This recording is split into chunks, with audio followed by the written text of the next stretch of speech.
안녕하세요. 저는 자식을 잃기도 하고 얻기도 했던 70대 초반 여자입니다. 저와 같은 삶을 누군가가 살게 된다면 아마 제정신으로 버티지 못할 사람들이 대부분일 거예요. 저는 박복하고 불행한 인생사를 아주 오랜 시간 버텨왔거든요. 죽지 못해 살아왔다는 말이 맞겠죠. 저와 남편은 둘 다 시골에서 농사를 지으시던 부모님 아래에서 태어났습니다. 시부모님께선 굉장히 보수적인 분들이셨어요. 남녀가 함께 겸상을 하는 건 상상을 할 수도 없는 일이었을 정도니 말 다 한 거죠. 애미야, 걸레질 이렇게 하면 어떡하니? 아유, 청소 하나 제대로 못해서야 저 반푼이를 어디다 쓰누? 죄송해요, 어머님. 저 나름대로 한다고 한 건데 어딜 건방지게 말대답이야. 시애미가 말하면 그냥 죄송합니다 하고 말 것을.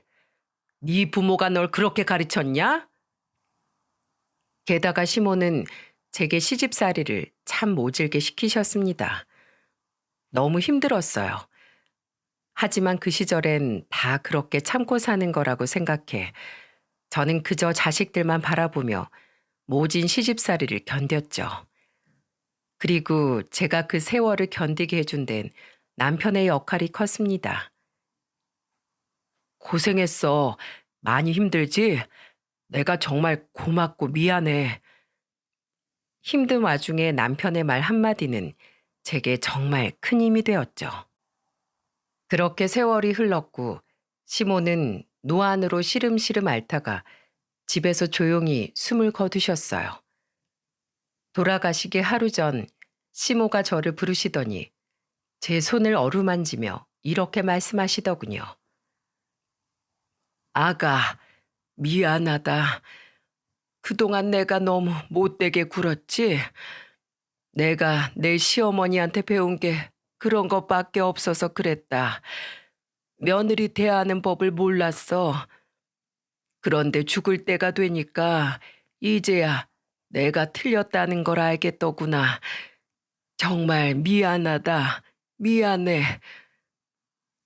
처음으로 시모의 약한 말을 듣자 그동안의 서름이 뻥 터지더군요. 평생 그렇게 저를 고생시켜 놓고 이렇게 늙고 약해진 모습으로 제게 사과를 하다뇨. 두고두고 원망도 못하게끔 말입니다. 평소에 좀 그렇게 잘해주시지. 저한테 대체 왜 그러셨어요? 가실 때 되니까 이제야 저한테 미안하다뇨. 그러면 사세요. 오래 사셔가지고 건강하실 때 저한테 그런 말씀 해주세요, 어머님. 그렇게 시모가 돌아가신 후 얼마 되지 않아 시부가 제게 통장 하나를 내미셨습니다. 이게 뭐예요, 아버님? 애미야, 네 시애미가 마지막에 너한테 말한 본심이 그 사람 진심이었다. 말은 그렇게 했어도 너를 얼마나 아꼈는지 아니? 네 시애미가 표현할 줄을 몰랐어. 이거 받아라. 네 시애미가 남긴 거야. 이제 더 이상 시집살이 할 필요 없다. 이거 가지고 나가서 너희끼리 잘 살아. 아버님 아니에요. 그냥 저희랑 계속 같이 사세요. 제가 없으면 아버님 혼자서 진지는 어떻게 차려 드시려고요. 시모까지 돌아가신 마당에 늙은 시부를 어떻게 혼자 두고 떠날 수 있었겠어요. 하지만 당신은 혼자서도 잘 살아갈 수 있다는 말과 함께 시부는 기어코 저와 남편을 분가시키셨어요. 더 이상 고생하지 말라면서요. 그리고 시부께선 저희를 독립시킨 지 1년이 채 되지 않아 시모의 뒤를 따라가시고 말았죠. 결국 남편과 저는 지방 소도시로 독립을 해 결혼 생활에 제2막을 시작하게 되었습니다. 더 이상 농사일을 하지 않게 된 남편은 공장에 취직을 했고 저 또한 허드렛 일을 하며 가게의 보탬이 되려 노력했죠. 당시 저희에겐 아들과 딸이 각각 한 명씩 있었습니다. 집안 형편이 어려운데도 아이들은 굉장히 착했어요. 서로 간에 우애도 깊었고요. 장난감 하나 사달라고 보챈 적이 없는 아이들 덕에 저와 남편은 조금씩이나마 돈을 모을 수 있었습니다. 그렇게 저는 이제 우리 네 가족이 열심히 행복할 일만 남았다고 생각했어요. 하지만 인생이라는 게 제 뜻대로 흘러가지 않더군요. 제 가족의 머리 위에 먹구름이 드리운 건 20살이 된 딸이 대학에 합격을 한 이후였습니다. 딸이 대학에 합격한 날, 우리 가족은 파티를 열었어요. 평소엔 비싸서 잘 사먹지도 못한 소고기를 잔뜩 사서 말이죠. 그리고 그날 우린 성인이 된 딸과 처음으로 술을 마시기도 했답니다. 자, 우리 딸, 아빠 술 한 잔 받아. 아빠, 나 술 못 먹어. 어허, 술은 어른한테 배우는 거야. 자, 아빠가 건배사 할게. 우리 딸 주영이 대학 입학한 거 축하하고 지금처럼만 우리 가족 항상 행복하자. 우리 딸의 앞날을 아빠가 응원하마. 이제 아빠가 위하여 하면 다들 위하여 하고 짠 하는 거다. 자, 우리 딸을 위하여. 위하여. 어찌나 행복한 날이었던지요. 처음 마셔본 술에 알딸딸해진 딸은 남편에게 이렇게 말하더군요. 얼굴이 새빨개진 채로 말이에요. 아빠, 술맛 이거 너무 좋은데? 나 술이 체질인가 봐. 체질은? 지금도 혀가 반으로 꼬부러졌구만. 주영이 넌 나가서 술 많이 마시고 다니면 안 되겠다. 아닌데? 나 안 취했는데? 근데 왜 바닥이 기울어져 있지? 으아, 아빠, 쟤 취했다. 취한 딸은 결국 바닥에 누워서 잠이 들고 함께 술이 얼큰하게 취한 남편은 그런 딸을 비틀거리며 방에 눕혀놓고 아들은 고개를 절레절레 흔들며 신나게 소고기를 먹고 저는 그런 가족들을 보며 한박 웃음을 짓고 이렇게 좋을 수가 없었습니다.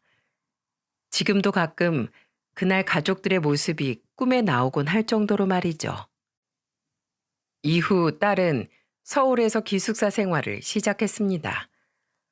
그러던 어느 날 갑자기 딸에게 연락이 되지 않더군요. 항상 자기 전에 전화 남편에게 전화를 하던 다정한 아이였는데요. 그래서 걱정을 하던 와중에 딸의 기숙사 룸메이트였던 아이에게서 전화가 오더라고요. 그리고 딸 친구의 말을 들은 전 그만 그 자리에 주저앉아 버렸습니다. 어머님, 지혜야. 안 그래도 주영이한테 연락이 안 돼서 너한테라도 연락해보려던 참이었는데 혹시 우리 주영이한테 무슨 일 있니?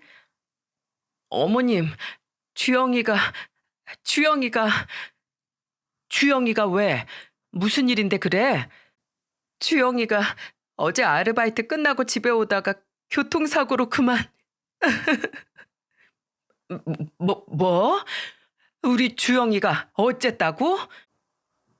딸의 친구는 제게 저희 딸이 죽었다는 소식을 전해줬던 겁니다. 황급히 전화를 끊은 저는 펑펑 울며 서울로 올라갈 채비를 했죠. 아이고, 여보. 얼른 준비해, 빨리. 우리 서울 가야 해. 갑자기 무슨 일인데 그래? 우리 주영이가 죽었대. 빨리. 뭐? 정말 무슨 정신으로 서울에 올라갔었는지 모르겠습니다. 그렇게 반쯤 정신이 나간 채로 차를 달려 서울의 병원에 도착해 딸을 찾으니 병원에선 안치실로 우리를 안내해 주더군요. 주영아, 이게 무슨 일이니? 아이고, 내 딸. 이게 도대체 어떻게 된 거야? 왜 이런 곳에 누워 있어?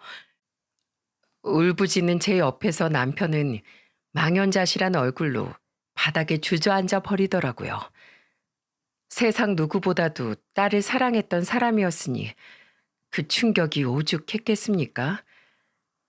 이후 장례식장으로 조문을 왔던 딸 친구들에게 들은 딸의 이야기는 우리 가슴을 더 미어지게 만들었습니다. 저는 딸이 아르바이트를 하고 있다는 사실을 전혀 몰랐어요. 딸이 공부에만 집중할 수 있도록 생활비나 용돈을 넉넉하게 보내주었거든요. 부모님이 고생하시는 게 보기 안쓰럽다고 했었어요. 그래서 자기가 이렇게라도 돈을 모아놨다가 부모님께 드리고 싶다고요. 두 분 걱정하실까 봐 비밀로 하고서 말이에요. 참 좋은 애였어요, 주영이. 딸의 통장에는 그동안 모았던 알바비가 그대로 모아져 있었습니다. 이 바보 같은 것이 힘들게 알바를 했으면 그냥 친구들처럼 자기 놀고 먹는 거에 쓸 것이지. 왜 이렇게 죽어서까지 부모 마음을 찢어지게 만든단 말입니까? 저는 딸아이를 그렇게 보내고 그 길로 집에 누워 식음을 전폐했습니다.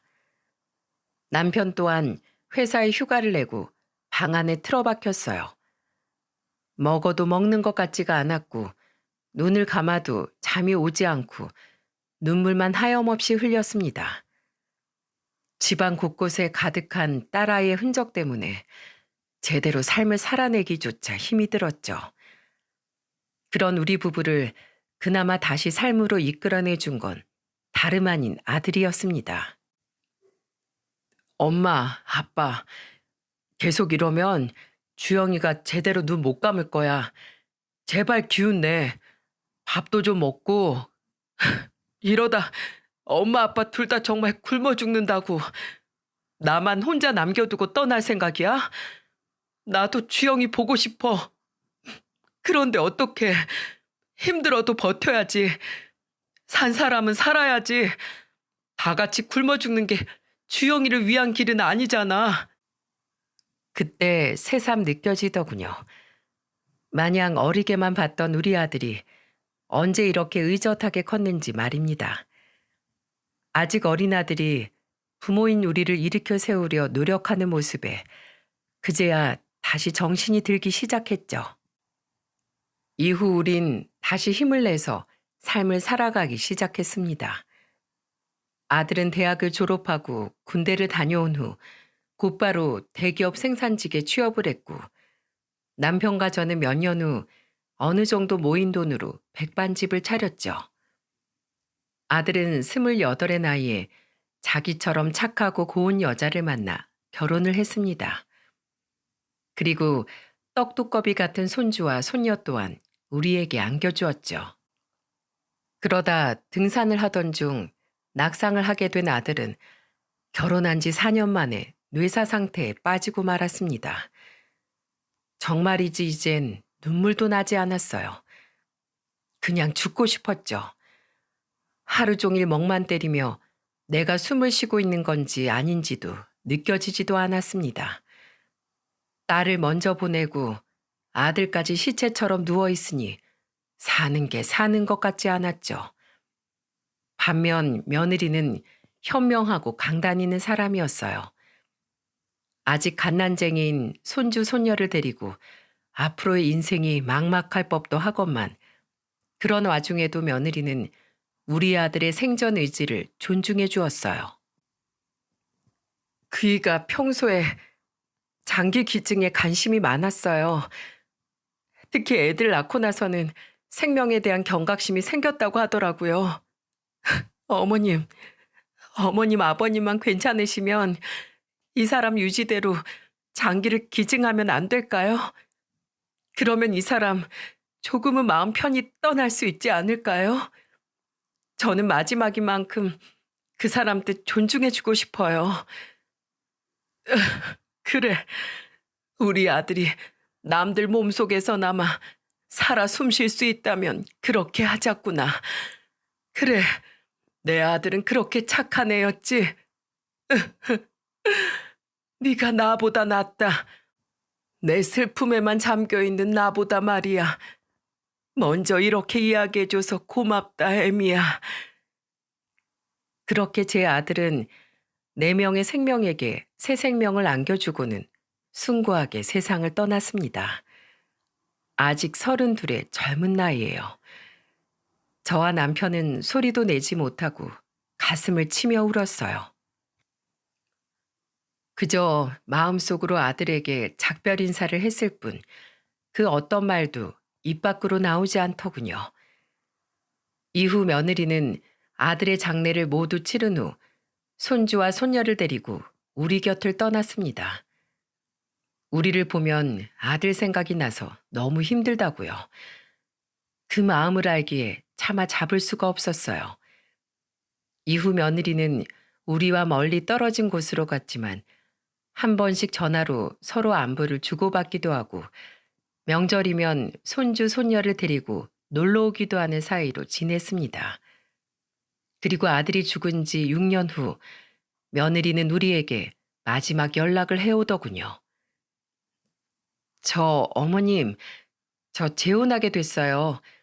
애들도 친자식처럼 아껴주는 좋은 사람이에요. 마음이 아팠습니다.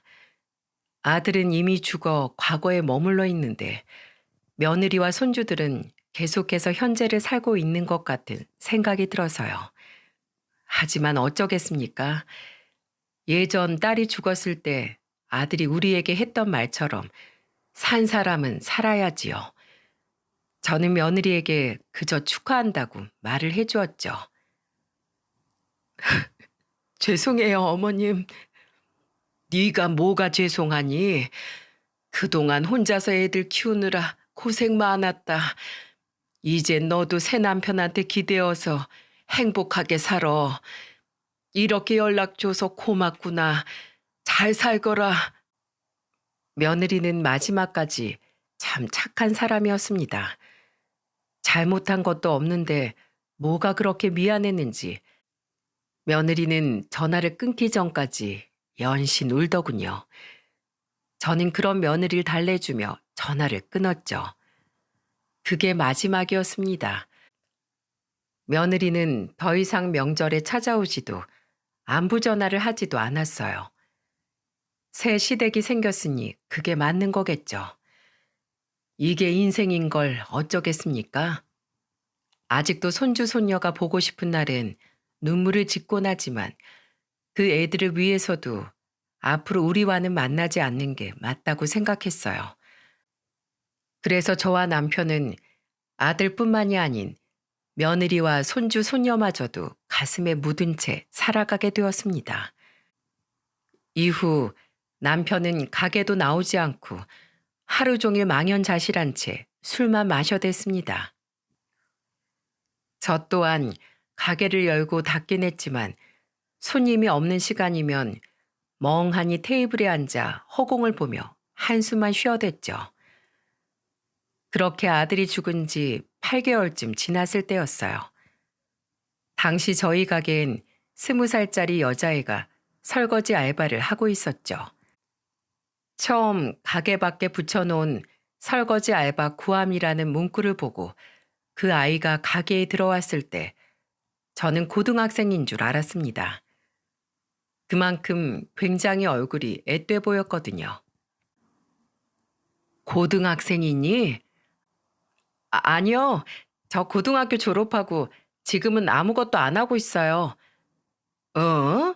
대학은 안 갔고? 아니요. 대학보단 지금은 빨리 돈 벌고 싶어서요.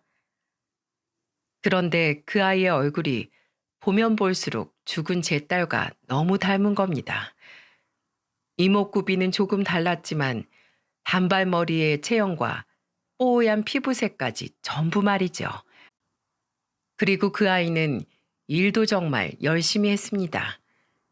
일을 시키면 눈치 보면서 게으름 피우는 사람도 많은데 그 아이는 전혀 그렇지 않았어요.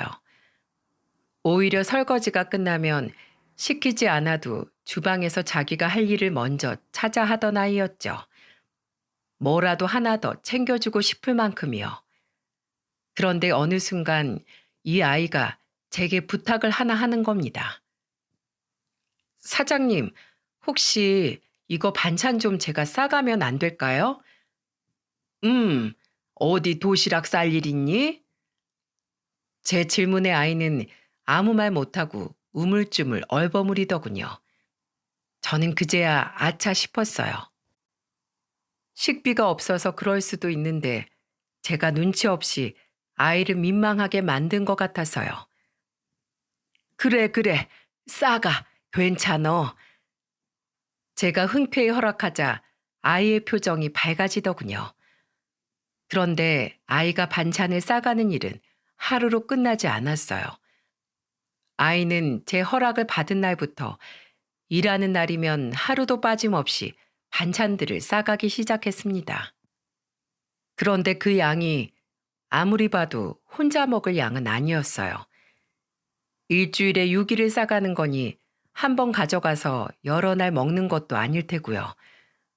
어차피 백반집이라 반찬이야 넉넉히 해두는 거라 괜찮았지만 도대체 무슨 사정인지 넌지시 걱정이 되더라고요. 그렇게 아이가 반찬을 싸가기 시작한 지도 3주가 지났을 무렵이었습니다. 저는 확신했어요. 분명 저 애에게 무슨 일이 있나 보다 하고요. 돕고 싶었습니다. 저희 가게 일을 제 일처럼 열심히 해주기도 했고 어려운 집안 형편을 걱정해 저와 남편 몰래 아르바이트를 하던 죽은 딸이 생각났거든요. 그래서 저는 마감을 모두 끝낸 후 퇴근하고 집으로 돌아가는 그 애의 뒤를 몰래 따라갔습니다. 그리고 그 애가 도착한 곳을 보고 굉장한 충격을 받고 말았죠. 그 집은 요새도 이런 집이 있나 싶을 정도로 허름한 집이었어요. 입구 또한 그 아이를 따라가지 않았으면 찾기 힘들 정도로 좁고 외진 곳에 있었고요. 문이 살짝 열려 있어 열어보았더니 곰팡이 냄새가 훅 끼치더군요. 순간적으로 숨이 막힐 만큼 말이죠. 방 한 칸짜리의 집엔 화장실도 밖에 위치한 건지 보이지 않았고 주방도 따로 분리되어 있지 않았습니다. 게다가 중간중간 비까지 샌 건지 벽지와 천장색이 누렇게 변해 있었어요. 그리고 그 집안엔 중학생쯤 되어 보이는 남자의 한 명과 중년의 여자 한 명이 앉아 있었습니다. 미수가 왜 이제 왔어? 엄마 너무 배고팠어. 어서 밥 좀 줘. 누나, 나도 너무 배고파. 오늘도 먹을 거 싸왔어? 미안해. 내가 많이 늦었지? 오늘 손님들이 늦게까지 안 일어나서 좀 늦었어. 금방 밥 차려줄게. 대화를 들어보니 알바생이 그 집의 소녀 가장인 것 같았어요. 참 마음이 아팠습니다. 이제 고작 20살인 애가 집안의 가장이라는 것이요. 그래서 저는 심호흡을 하고 인기척을 내려 현관문을 두드렸어요. 저 실례합니다. 이미 집안에 들어와 있는 저를 보고 그 아이와 가족들은 화들짝 놀라더군요. 사장님, 여길 어쩐 일이세요? 미숙이의 놀란 말투에 저는 멋쩍은 표정으로 대답했어요. 아니, 그냥 우리 미숙이 어떻게 사나 궁금해서 와봤지. 아, 네. 그런데 미숙이는 이내 고개를 푹 숙이는 게 아니겠어요? 뭔가 꼭 잘못한 사람처럼 말이에요. 몰래 미숙이의 뒤를 밟는 잘못을 한 건 저인데 말입니다. 그리고 그 아이 옆에서 힘없이 벽에 기대 있던 여자가 몸을 일으켜 제게 인사를 했어요. 사장님이시라고? 안녕하세요. 저 미숙이 애미 되는 사람입니다. 안녕하세요, 아줌마. 미숙이의 동생 같아 보이는 남자애도 벌떡 일어나 제게 깍듯이 인사를 하더군요. 그런데 미숙이의 모치는 몸이 많이 좋지 않아 보였어요. 딱 봐도 새까매진 얼굴과 머리, 깡마른 몸과 생기 없는 눈빛이 그 사람의 건강 상태를 말해주었죠. 제가 몸이 많이 안 좋아서 일어나서 인사를 못 드립니다. 죄송합니다. 아닙니다. 갑자기 연락도 없이 찾아온 건 저인데요. 제가 오히려 죄송합니다. 아니, 이렇게 몸이 안 좋으신데 왜 여태 병원에 안 계시고 여기 계세요? 치료를 받으셔야 하는 상태 같은데요. 그게, 그게, 제 물음에 미숙의 엄마는 그저 눈물만 뚝뚝 떨구더군요. 미숙의 엄마는 한참 그렇게 눈물을 흘리더니 이내 집안 사정에 대해 제게 이야기를 해주기 시작했습니다. 제가 이런 말씀을 드려서 괜히 사장님 기분만 우울하게 만든 건 아닌가 모르겠습니다. 원래 남편이 있었는데 무슨 사업을 한다고 돌아다녔어요. 그런데 어느 날 갑자기 새벽에 등치 큰 사람들이 집에 쳐들어오더니 집에 있는 물건들을 다 때려 부수면서 난리를 치고 가지 뭡니까? 알고 보니 남편이 겁도 없이 사업을 하다가 사채에 손을 댔던 모양이더라고요. 모치는 과거 이야기를 꺼내자마자 감정이 복받쳤던 건지 다시 눈물을 터뜨리더군요. 저는 계속해서 눈물을 흘리는 미숙이의 모친에게 다가가 가방 속 휴지를 꺼내 건네주었죠. 감사합니다. 아무튼 남편의 사업은 계속해서 잘 풀리지 않았던 모양이에요. 그러니 사채 빚은 당연히 하나도 갚지 못했겠죠.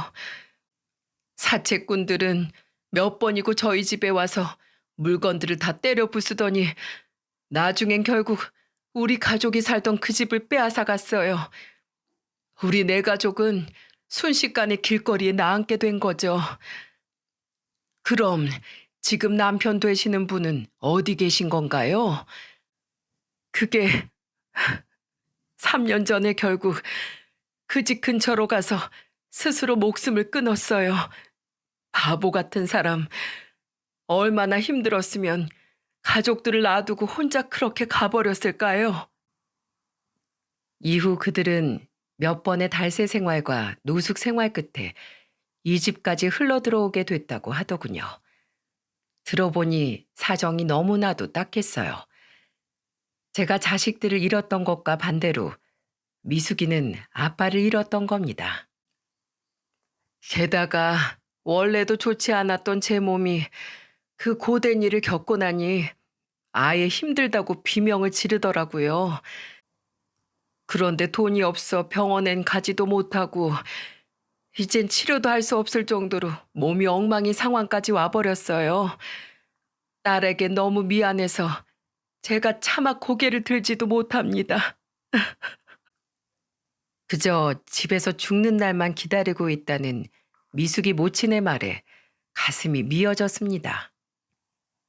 이제야 미숙이가 왜 이렇게 일에 열심이었는지, 저렇게 착하고 성실한 애가 제 눈치를 보면서도 굳이 반찬들을 집에 싸간 건지 깨닫자 마음이 아려왔어요. 그 뒤엔 후회가 밀려들더군요. 진즉에 미숙이를 채근해서라도 사정을 자세히 물어보고 제가 도왔어야 했던 건데 말입니다. 이야기를 다 듣고 보니 시간이 벌써 11시를 훌쩍 넘겼더군요. 저는 우선 오늘은 집에 돌아가려 자리에서 일어났습니다. 그런데 도저히 그대로 발길이 떨어지질 않더라고요. 그래서 저는 미숙이의 모친에게 이렇게 말했어요. 미숙 어머님, 우선 시간이 늦었으니까 저는 이만 돌아가 보겠습니다. 그리고 내일 아침에 다시 올 테니 저랑 어디 좀 갈 채비 좀 하고 계세요. 아셨죠? 네? 어디를요? 내일 보시면 알 겁니다. 그 말을 마친 저는 정말로 그 집을 나와 집으로 돌아왔어요.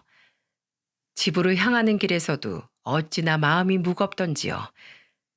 저는 집으로 돌아와 남편에게 그날 있었던 일을 모두 말해 주었습니다. 남편도 가끔 가게에 나왔던지라 미숙이가 누구인지는 알고 있었거든요.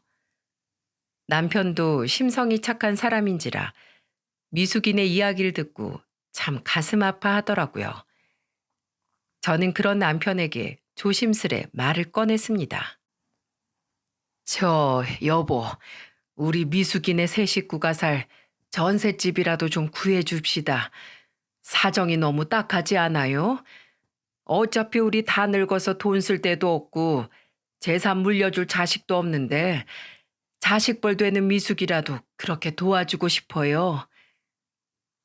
저희가 살고 있는 곳은 서울이나 다른 비싼 도시와는 다르게 비교적 집값이 저렴한 곳이거든요. 그래서 전셋값이 그렇게 큰 부담이 될 정도는 아니었죠.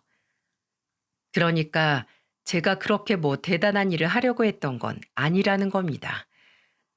남편은 별 고민도 하지 않고 좋다고 대답했습니다.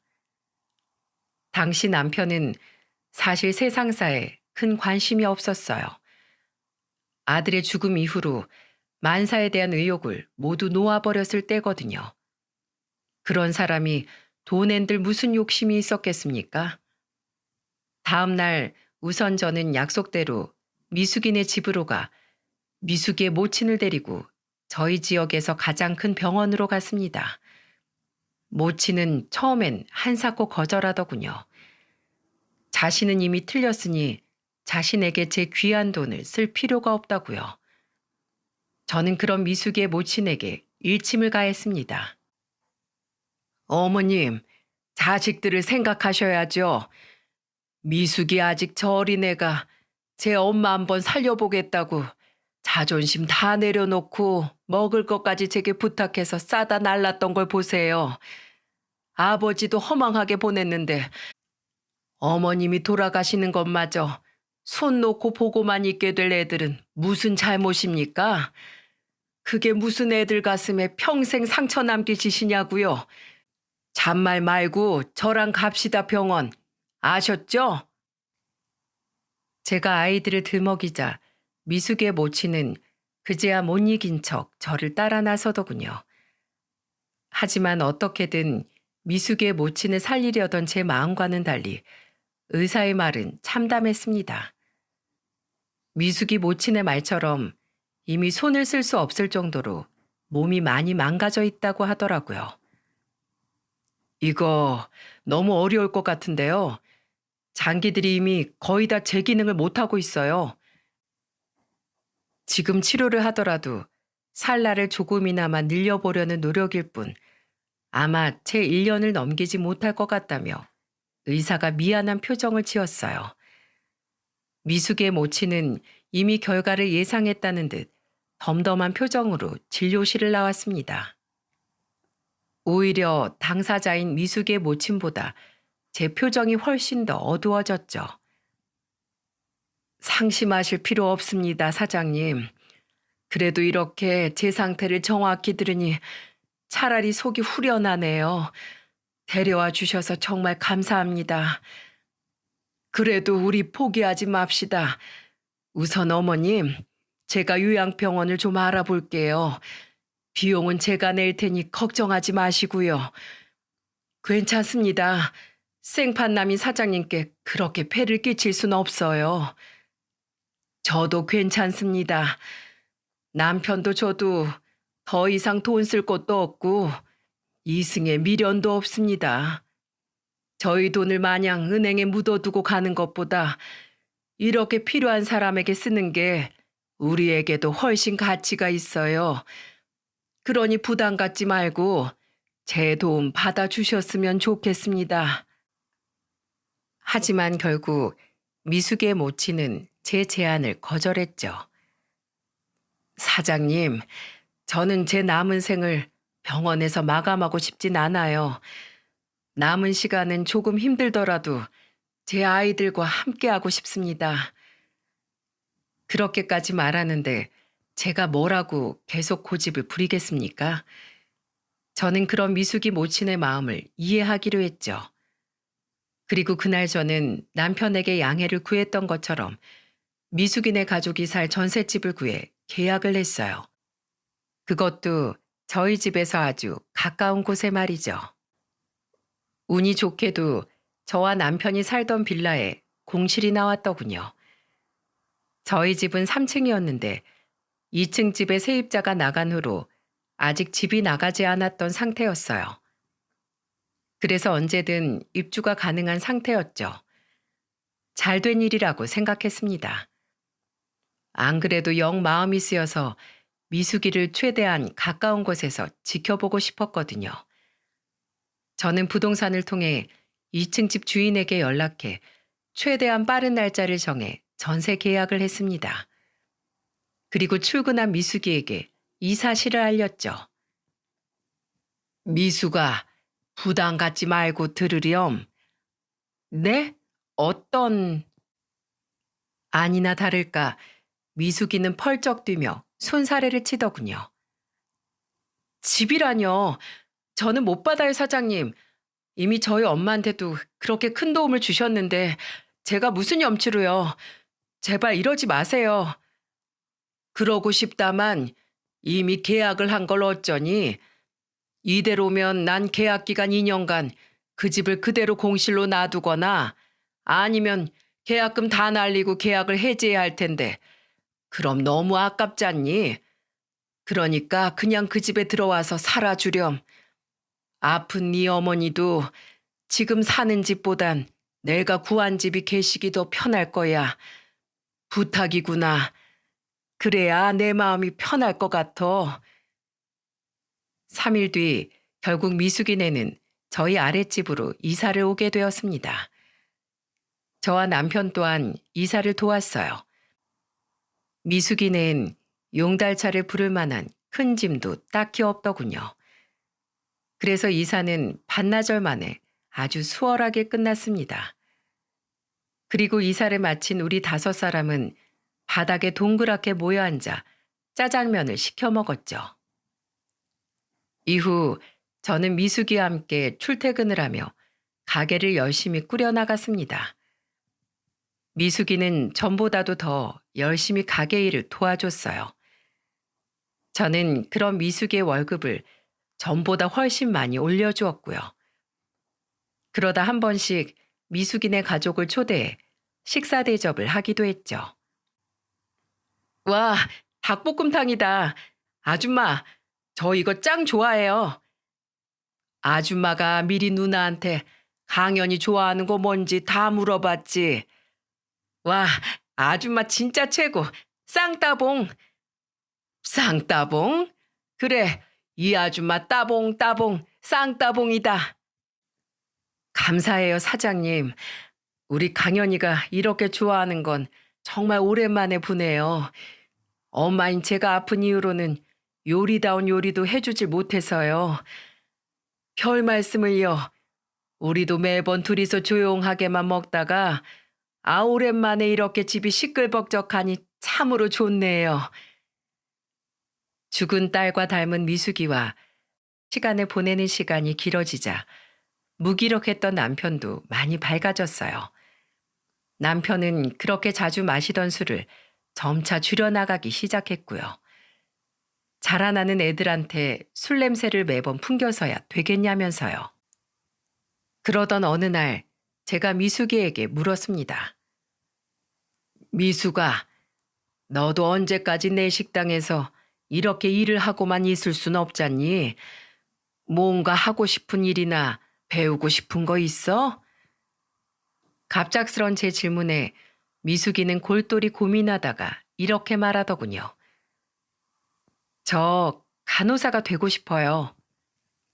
간호사? 네, 저희 엄마처럼 아픈 분들을 조금이라도 도울 수 있게요. 그럼 지금이라도 늦지 않았으니 공부해서 대학교 간호과라도 들어가 보는 건 어떠니? 제가 그럴 수 있을까요?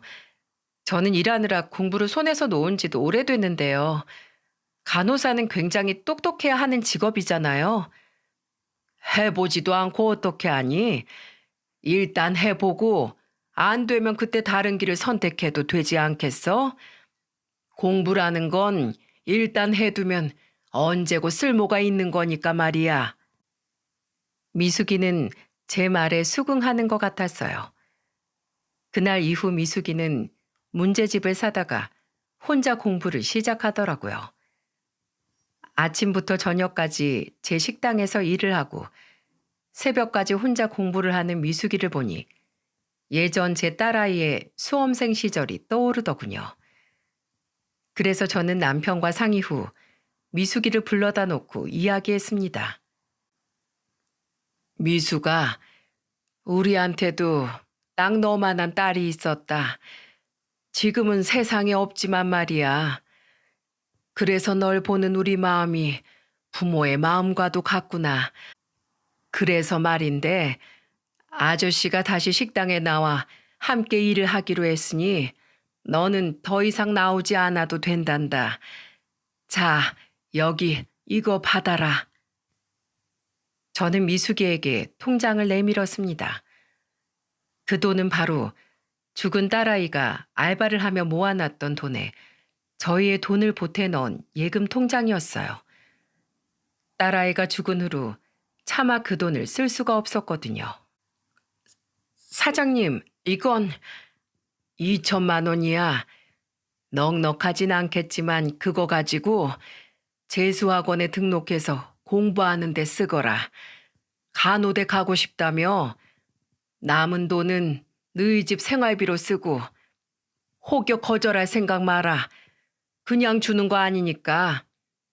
나중에 열심히 일해서 간호사 되면 그때 우리 한 번씩 용돈도 주고 같이 여행도 다니고 해. 그렇게 갚기로 하자꾸나. 우리도 자식이 없으니 너랑 강연이가 우리와 종종 만나준다면 그것보다 더 큰 기쁨이 없을 거야. 알았지? 감사해요, 사장님. 미숙이는 울며 통장을 받아들었습니다. 그날 아주 오랜만에 죽은 딸이 제 꿈에 나왔어요. 매번 딸이 죽던 순간을 보여주던 악몽과 다르게 딸은 아주 환하게 웃고 있더군요. 마치 가족끼리 파티를 하던 행복했던 그날처럼 말이에요. 그렇게 두 집안끼리 우애 좋은 시절을 보낸 지 9개월 만에 결국 미숙이의 모친은 세상을 떠나고 말았습니다. 미숙이의 모친은 죽기 전 제 손을 꼭 잡고 이렇게 말하더군요. 형님, 형님이라고 불러도 될까요? 형님, 감사합니다. 하늘에 가서도 이 은혜는 절대로 잊지 않을게요. 우리 자식들은 착해서 자기들 밥벌이는 자기들이 알아서 잘할 겁니다. 그래도 지금처럼 한 번씩만 제 애들이 잘 살고 있나 들여다만 봐주세요. 너무 어린 나이에 부모를 잃게 된 아이들 아닙니까? 우리 아이들 꼭 좀 지켜봐 주세요. 부탁드려요. 알았네, 동생. 걱정하지 말게. 그 애들을 내 자식같이 생각하고 항상 돌본다고 약속함세. 그러니 아무 근심 없이 편히 가시게나. 그동안 고생 많았네. 참으로 고생 많았어. 그렇게 미숙이의 모친을 떠나보낸 저는 약속대로 아이들을 정말 친자식처럼 보살폈습니다. 남편도 물론 마찬가지였고요. 자식을 모두 떠나보낸 우리와 부모를 모두 이르게 떠나보낸 아이들. 그렇게 우리 넷은 서로를 의지하며 살아갔습니다. 이후 미숙이는 기특하게도 정말 단번에 원하던 간호대로 합격을 했습니다. 그날 우리 넷은 소고기를 사다가 축하 파티를 열었어요. 마치 죽은 딸 주영이가 대학에 합격했던 날처럼 말이죠. 자, 미숙아, 이 아저씨 술 한 잔 받아. 네? 저 술은 잘 못 마셔요. 한 번도 마셔본 적 없는데. 22이 되도록 술 한 번 안 마셔보고 뭐 했어? 자, 받아. 술은 어른한테 배우는 거야. 그 모습을 보는데 갑자기 왈칵 눈물이 쏟아지더라고요. 지난날 죽은 딸과 남편이 했던 대화와 너무도 똑같아서 말이죠. 제가 눈물을 터뜨리자 남편도 제가 왜 우는지 이유를 알겠는지 자신도 뜨거운 눈물을 흘리더군요. 사장님, 아저씨, 왜 우세요? 아줌마, 울지 마세요. 저와 남편은 당황한 미숙이와 강현이에게 눈물을 훔치며 웃어 보였어요. 아무것도 아니야. 그냥 행복해서 그래. 우리 미숙이가 장해서 우리 짠하자 여보. 건배사 당신이 해줘요. 그래, 우리 미숙이 앞날을 위하여. 위하여. 전날 술에 취했다는 핑계를 대며 얼마나 울고 또 강연이의 애교에 얼마나 웃었던지요. 그래도 오랜만에 정말 행복했습니다. 죽은 딸과 아들이 미치도록 그리운 날이었기도 했고요. 그렇게 미숙이는 서울로 대학을 가게 되어 기숙사 생활을 시작했고 마침 2년간의 전세 기간도 끝나가던 때라 저와 남편은 강연이를 저희 집에 들여 함께 살기 시작했습니다. 어차피 아이들이 살아있을 적 함께 살던 집이라 방이 2개나 남았었거든요. 잘 부탁드려요, 아줌마. 처음 저희 집으로 들어오던 날 강연이가 괜히 쭈뼛대며 제게 이렇게 말하더군요. 강연아, 아줌마가 뭐야? 그럼 사장님? 사장님? 그럼 이모? 그래. 이모라고 불러라. 사실은 내심 강연이가 새엄마라고 부르길 바랐었어요. 하지만 아직 사춘기인 강연이에게는 나쁘끄러운 일인 것 같더군요. 결국 저는 우선 이모라는 명칭에 만족하기로 했습니다. 이후 매일 저녁 강연이의 교복을 다리는 일이 제 하루의 마지막 일과가 되었어요. 아이의 교복을 다리고 학교에 가기 전 아침을 차려주는 일이 어찌나 행복하던지요. 언젠간 강연이가 이렇게 말하더군요. 이모, 꼭 제가 나중에 잘 돼서 이모랑 아저씨 지켜줄게요. 강연이 넌 꿈이 뭔데? 전 경찰이요. 경찰? 왜? 아버지가 깡패들한테 맞고 그랬잖아요. 그 뒤로 저는 나쁜 놈들이 몸서리치기 싫더라고요. 그래서 제가 그런 놈들 다 잡아 쳐놓고 싶어서요. 그래서 경찰이에요. 그 말을 듣는데 마음이 어찌나 짠했는지 모릅니다. 어린애가 겪기엔 너무도 참혹한 일들을 보고 자랐을 강연이가 너무 안쓰러웠죠. 시간이 흘러 미숙이는 간호대를 졸업하고 국가고시에 합격해 자신이 다니던 대학의 대학병원에 취업을 하게 되었습니다. 그리고 강연이 또한 저희 집에 들어와 살기 시작한 지 13년 뒤 29의 나이에 드디어 경찰 시험에 합격을 했죠. 둘 다 자신들이 이루고 싶었던 꿈을 이루게 되었으니 곁에서 지켜본 부모 같은 입장으로서 정말 얼마나 행복했는지 모릅니다. 그리고 작년에 우리 미숙이가 아주 좋은 사람을 만나 결혼을 했어요. 미숙이의 2번째 소원이 바로 결혼해서 행복한 가정을 꾸리는 거라고 했었는데 미숙이는 결국 2개의 소원을 전부 이루게 된 거죠. 상견례 때 본 미숙이의 시부모 될 분들도 무척이나 좋은 분들이어서 저는 한결 마음을 놓았답니다. 결혼식 전날 미숙이가 우리 집에서 마지막 밤을 보내며 감사 인사를 하더군요. 이모, 아저씨, 혼주석에 앉아주셔서 정말 감사드려요. 이모라니? 혼주석까지 내가 앉는데 아직도 이모라고 부를 거니? 미숙이는 제 말에 잠시 망설이더니 조심스럽게 말을 덧붙였습니다. 그럼 엄마라고 불러도 돼요? 당연하지. 내가 얼마나 그 말을 기다려왔는지 모른다. 그럼 나한테도 아빠라고 불러야지. 나한텐 이모부도 아니고 매번 아저씨라고 해서 내가 얼마나 서운했는데. 강연아, 너 뭐하냐? 너도 이젠 엄마 아빠라고 불러봐. 남편은 옆에서 자기도 아빠라고 불러달라며 난리를 쳤고 강연이는 나쁘그런 소리를 한다며 궁시렁대더니 이내 아주 새빨개진 얼굴을 하고 목이만한 목소리로 이렇게 말하더군요. 감사해요. 엄마, 아버지. 다 커서 경찰식이나 된 녀석이 얼마나 귀엽던지요. 그 모습을 본 우리는 모두 웃음을 터뜨렸답니다.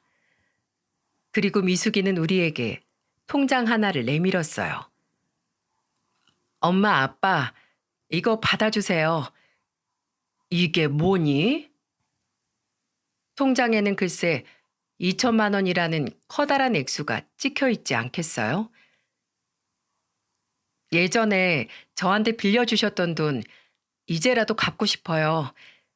제가 일하면서 차곡차곡 모은 돈이에요. 물론 갚으라고 주신 돈이 아닌 건 잘 알아요. 그래도 두 분께 받은 은혜 이렇게라도 갚아야 제가 마음이 편할 것 같아요. 그러니까 받아주세요. 아셨죠? 정말 미숙의 깊은 속은 알아줘야 한다니까요. 우리가 선뜻 받지 않을 걸 알고 미리 선수를 치더라고요. 저와 남편은 그런 미숙의 마음을 알기에 고맙게 그 돈을 받아들었습니다. 그리고 이 돈은 이대로 잘 묵혀놨다가 나중에 생길 손주와 손녀에게 쓰자고 남편과 합의했어요. 어차피 돌려준다고 해도 미숙이는 받지 않을 테니까요. 그렇게 미숙이는 지금 행복한 신혼생활을 보내고 있고 강연이는 얼마 전 생긴 여자친구와 연애를 하느라 요즘 아주 신나는 나날들을 보내고 있습니다. 참 청춘이죠? 그리고 저와 남편은 조만간 백반집을 처분할 예정이에요. 이제 나이가 들어 힘이 들기도 하고 더 늙기 전에 남편과 가끔씩이나마 이곳저곳 놀러 다니며 여생을 보내고 싶거든요. 그러면 나중에 아이들이 손주를 낳았을 때 우리가 대신 봐주기도 수월할 거고요. 이제 저희 집 명절은 더 이상 조용하고 쓸쓸하지 않습니다. 올해 명절 전날엔 미숙이가 없었지만 강연이와 셋이 함께 즐겁게 음식을 만들었어요. 그리고 명절 당일 오후엔 미숙이와 새 가족이 된 미숙의 남편이 집으로 와 다섯이서 즐거운 저녁 시간을 보냈고요. 여기까지가 저와 남편의 힘들었던 삶과 우리의 4명의 자식들에 대한 이야기였습니다. 저는 항상 제 인생은 불행으로 점철되어 있다고 생각했는데 살아보니 마냥 나쁠 수도 마냥 좋을 수도 없는 게 인생이더라고요. 혹시 제 사연을 듣고 계신 분들 중 지금 현재가 너무 힘들고 괴로운 분들이 있다면 제 사연을 들으시고 힘내셨으면 좋겠습니다. 분명 언젠간 다시 좋은 일이 있을 거예요. 저처럼요. 그럼 여기까지 제 긴 이야기 들어주셔서 감사합니다.